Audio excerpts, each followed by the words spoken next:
बहनों,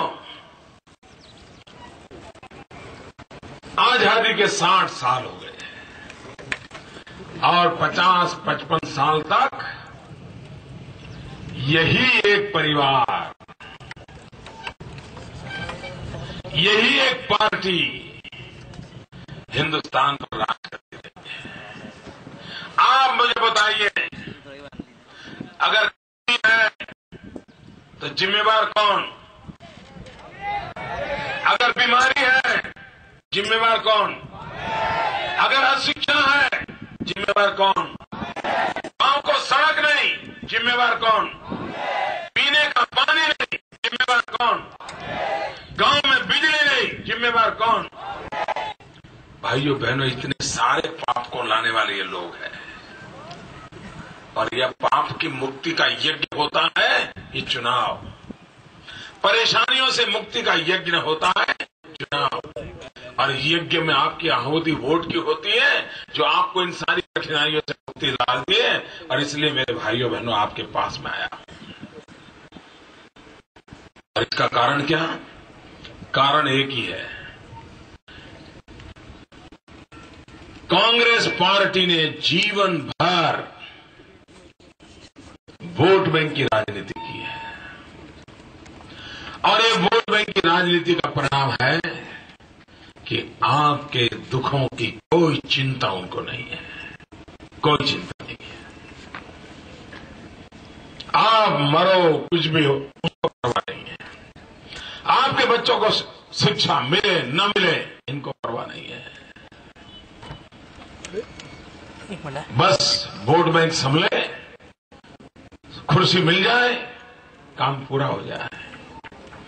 मैं भाइयों बहनों आपके पड़ोस से आया हूं और मेरे पास एक ऐसी जड़ी बूटी है, ऐसी जड़ी बूटी, और गुजरात से खास लाया हूं नंदुरबार के लिए। ऐसी जड़ी बूटी है भाइयों बहनों, अगर आप उस जड़ी बूटी को ले लोगे, मैं विश्वास करता हूं आप जीवन भर सुखी हो जाओगे। ऐसी जड़ी बूटी मेरे पास। आपको चाहिए जड़ी बूटी? पहुंचाओगे और लोगों को जड़ी बूटी में भरोसा करने के लिए कहा तो मेरी जड़ी बूटी में इतना दम है कि वो आपकी सब समस्याओं का समाधान कर देगी। आज मैं ऐसा स्वार्थी इंसान नहीं हूं कि वो जड़ी बूटी मेरे गुजरात में ही रखूं। मैं नंदुरबार, मेरा पड़ोसी, ये जड़ी बूटी देने को तैयार हूं। आप लेने को तैयार हैं? आप ये जड़ी बूटी को स्वीकार करने को तैयार हो? ये जड़ी बूटी घर घर पहुंचाने को तैयार हो? ये जड़ी बूटी आपके काम आएगी, सब भरोसा है, पक्का भरोसा है। भाइयों बहनों, इस जड़ी बूटी का नाम है विकास। विकास यही एक जड़ी बूटी है जो आपके सारे दुखों को से आपको मुक्ति दिला सकती है, आपकी सारी समस्याओं से मुक्ति दिला सकती है। और गुजरात आज आगे बढ़ा है, उसका कारण है गुजरात की जनता ने वोट बैंक की राजनीति को हमेशा हमेशा के लिए दफना दिया। 20 साल हो गए, 20 साल मित्रों, वहां कांग्रेस कहीं नहीं आती है।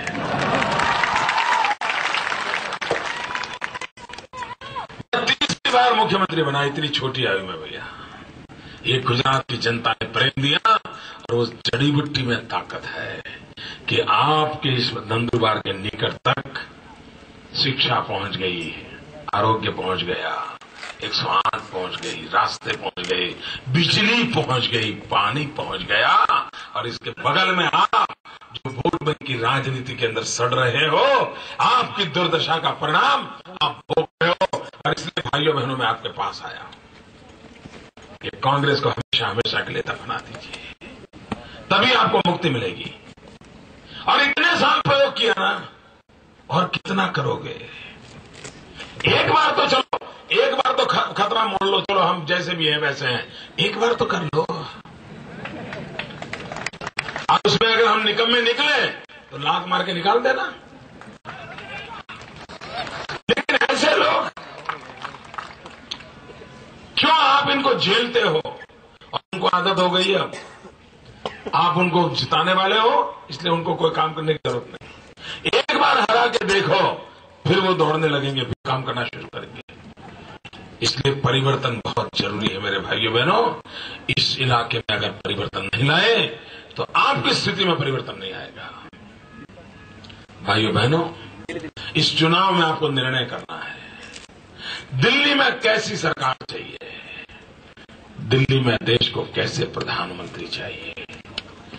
आप तय करिए, क्या भारत को मजबूर प्रधानमंत्री चाहिए या मजबूत प्रधानमंत्री चाहिए। मित्रों, स्कूल में बच्चों को भी ढीला ढाला टीचर पसंद नहीं होता है। वो भी चाहता है बच्चा भी कि मेरे टीचर में कोई दमखम हो। क्या देश के प्रधानमंत्री पद पर ऐसा व्यक्ति चलेगा जिसको पानी पीने के लिए भी पूछने के लिए जाना पड़ता है? और जब से अडवाणी जी ने कहा है कि डॉक्टर मनमोहन सिंह जी बहुत ही कमजोर प्रधानमंत्री है, तो पिछले 4 दिनों से आपने देखा होगा टीवी के सामने यूं खभा ऊंचा करते करते बोलते हैं, यूं हाथ हिलाते हैं। अरे डॉक्टर मनमोहन सिंह जी, ये हाथ पैर हिलाने से मजबूती नहीं आती है जी, इसके लिए 46 इंच का सीना लगता है तब। और आपके पास नहीं है, आपके पास वो मजबूत दिमाग भी नहीं है, आप नहीं कर सकते हो। और प्रधानमंत्री मैं आपको कहना चाहता हूं, हम क्यों आपको मजबूत प्रधानमंत्री कहते हैं, हम क्यों आपको कमजोर प्रधानमंत्री कहते हैं। हमको बुरा भला कहने के लिए कोई शौक नहीं है, लेकिन देश का नुकसान हो रहा है इसलिए बोलना पड़ रहा है। मैं आपको पूछना चाहता हूं प्रधानमंत्री जी, आप बताइए, आपकी सरकार के एक मंत्री श्रीमान रामविलास पासवान, उन्होंने बयान दिया कि इस देश के अंदर घुसे हुए बांग्लादेशियों को हिंदुस्तान का नागरिक बना दिया जाए, बांग्लादेशियों को वोट का अधिकार दिया जाए, बांग्लादेशियों को चुनाव लड़ने का अवसर दिया जाए, बांग्लादेशी एमएलए बन सकता है, बांग्लादेशी एमपी बन सकता है, बांग्लादेशी मंत्री बन सकता है, मुख्यमंत्री बन सकता है, इस देश पे कब्जा कर सकता है। ये आपके मंत्री, कैबिनेट के मंत्री श्रीमान रामविलास पासवान ने कहा है। अगर आप मजबूत प्रधानमंत्री हो तो मैं आपको पूछना चाहता हूं, ये भारत का अपमान करने वाली भाषा, भारत के हितों का नुकसान करने वाली भाषा, भारत के संविधान के विरुद्ध की भाषा, ऐसा व्यक्ति आपकी मंत्री परिषद में मंत्री है कैसे? आपने इसको निकाला क्यों नहीं? निकालना चाहिए कि नहीं? निकालना चाहिए नहीं? मुझे बताइए भाइयों, क्या बांग्लादेशियों को हिंदुस्तान का नागरिक बनाना चाहिए? हाँ और ना में ताकत से जवाब दो। क्या बांग्लादेशियों को हिंदुस्तान का नागरिक बनाना चाहिए? क्या बांग्लादेशियों को नागरिक बनाना चाहिए? क्या उनको मत देने का अधिकार देना चाहिए? क्या उनको चुनाव का अवसर देना चाहिए? क्या उनको एमएलए एमपी बनाना चाहिए? क्या वो हमारे यहाँ पर हुकूमत करे, वो आपको मंजूर है? भाइयों बहनों, जो बात है जंगलों में रहने वाले मेरे आदिवासी भाई समझते हैं, वो दिल्ली में बैठे हुए मनमोहन सिंह जी नहीं समझ रहे हैं। एक बार भी उन्होंने इसका विरोध नहीं किया, न उस मंत्री का जवाब मांगा, न उस मंत्री को निकाल दिया। ये मजबूरी है, ये कमजोरी है और देश की तबाही का कारण है। और इसलिए प्रधानमंत्री जी कहते हैं हम आप कमजोर प्रधानमंत्री।